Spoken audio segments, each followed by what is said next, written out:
Ayan, magandang umaga po sa inyo mga ka-farmer. Let's go farming na po.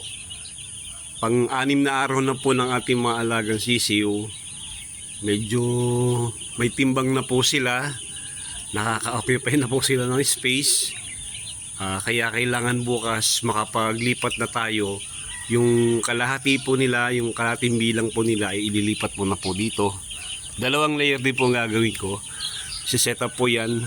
Kukulungin din ng sako, tapos talagyan din po ng pailaw, tapos po yung feeder at yung drinker. Kung ano yung setup po dito sa kabila, hindi po ang setup dito sa gagawin ko sa kabilang paglalagyan. Ano po yan, di bali 150 sa 150, hahatiin ko po, gagawin ko 75. Sa 75 ililipat ko po sa kabila para medyo baluwag-luwag po sila. Siguro po hindi na muna ako maglalagay ng sapin kasi okay na po sila. Basta kukulungin lang po ng maayos yung ating paglalagyan. Maglalagay po siguro ng karton, mga hindi ganun karami, yung madaling palitan, para hindi nababasa yung kanilang dibdib. Yung kasi po ang nakita ko paggamit ay dayami kapag sa ganitong cage type na broodingan, pagka wala tayong makuha ng dayami, problema. Yan, makukulit, no? Lulundagan na. May mga timbang na po sila. Kaya yung kung titignan nyo yung kanilang size bago sila dumating, laki na ng pinagbago.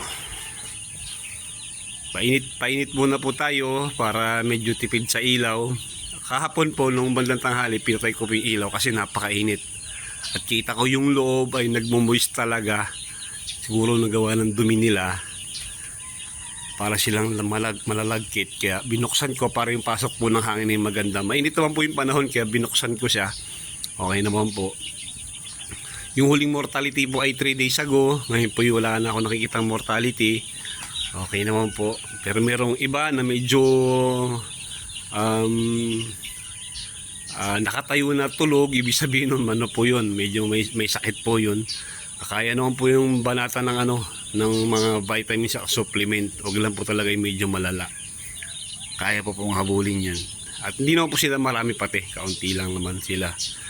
Ang pinaka-solution, ihihiwalay tapos po hahatiin sila para yung space medyo maluwag. Maglalagay din po tayo ng siguro ang sapin na lang po sa side niya ng yung plastic matting para yung dumi nila diretso na sa ibaba. Kaya magsisimula na tayong magkayod ng dumi nila pag lumagpak sa pinakasalo sa ilalim.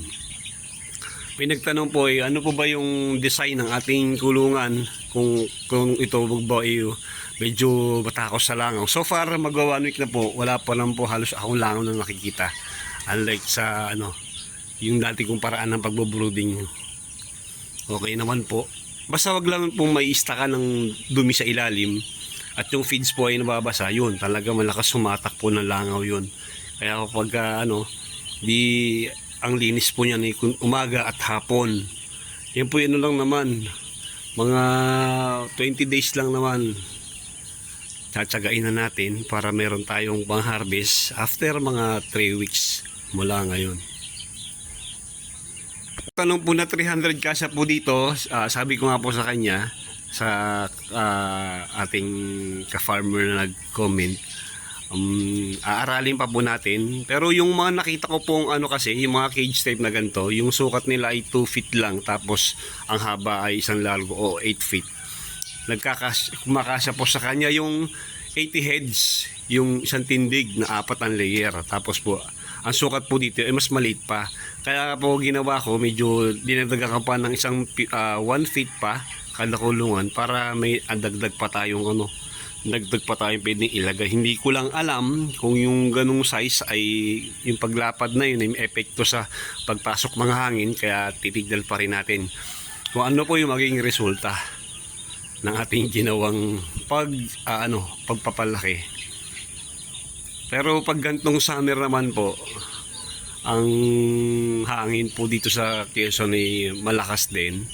Kaya siguro hindi natin magiging problema. Kung sakasakali naman po, di pwede tayong maglagay ng electric fan para dagdag na ventilasyon. Tatlo po yung pinagawa kong kung magkakaigi po, tigi 100 sila kada isang kulungan. Kasi ito po ay 318. May mortality na po tayong mga apat. Di 310 plus na lang sila. Malalaman natin kapag sa harbisan kung mas alin dito ang mas magandang production, kung itong cage type o yung pong kulungan kong malaki. Ayun po yung malaking kulungan ko, aalamin natin. Pero hindi kasi kaya po ako talaga naglagay ng ganitong cage type, kasi kinakapos po ako sa manok. May mga pagkakataon na halos 1 month o mahigit pa wala akong may supply sa aking mga customer. Kaya nagsadya na po ako ng ganito. At least mga ilang linggo lang pwede na po ako mag-harvest. Kaya after po nito, bago po sila mag 20 days, kailangan po makargahan ko na po yung malaking kulungan ko. Kailangan makapag-brooding po na po ulit ako ng panibago doon para after ilang weeks ng pagkaubos nito, may ha-harvestin po ako sa kabila. Mahirap din po kasi matagal tayong walang sinusupply sa ating customer.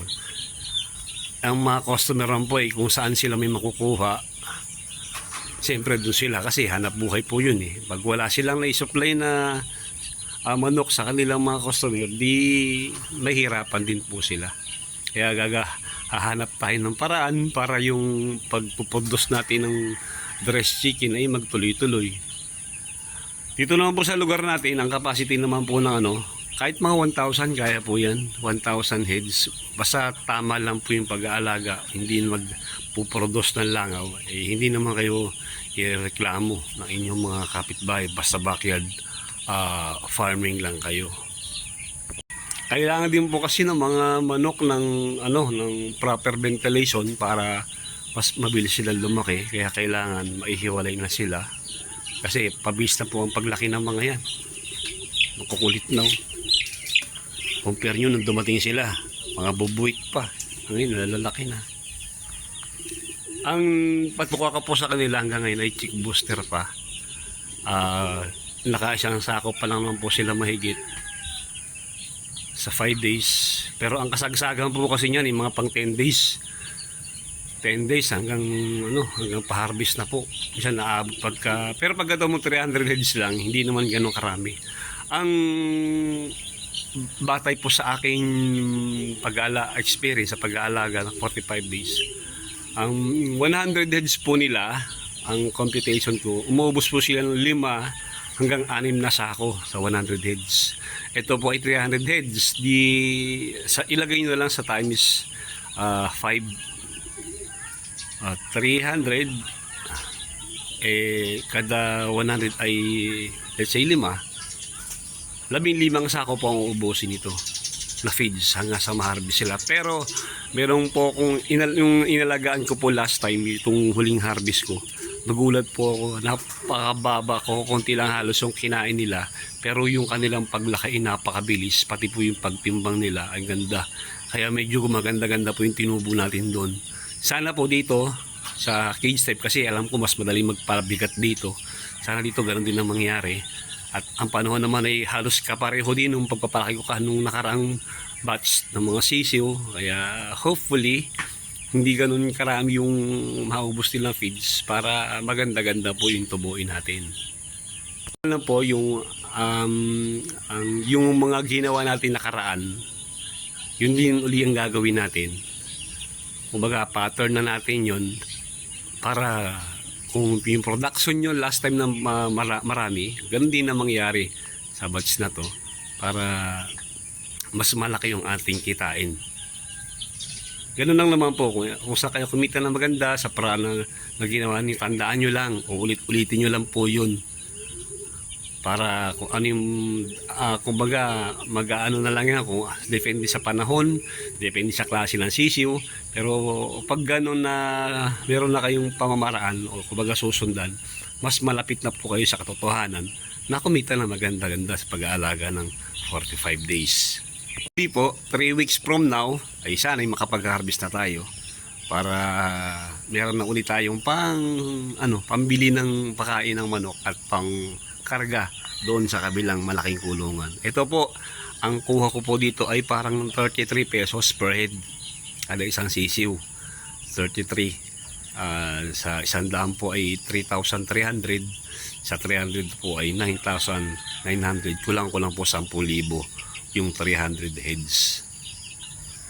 Kaya pero sa mga aggregate supply na pinibilan, parang medyo mas mataas po ng kaunti doon kasi binabagsak lang din naman sa kanila. Unlike yung mga taong yung kausap ko, di sa hatchery mismo sila kumukuha, kaya mas mababa. Ayan. Ayan po muna ngayon. Happy Sunday po sa inyo mga ka-farmer at happy long weekend. Mag-ingat po kayo sa inyong mga pagbabiyahe papunta sa inyong mga probinsya. At ano lang po, relax lang, kalma lang. Huwag masyadong mainit ang ulo sa pagmamaneho para iwas din sa basag ulo at iwas din sa disgrasya. Maraming salamat po sa inyong mga ka-farmer at sa mga bagong subscriber po natin. Maraming salamat po sa inyo. Sana sa pag-vlog natin, meron kayo napupulot ng mga pamamaraan na pwede niyong gamitin para sa pag-aalaga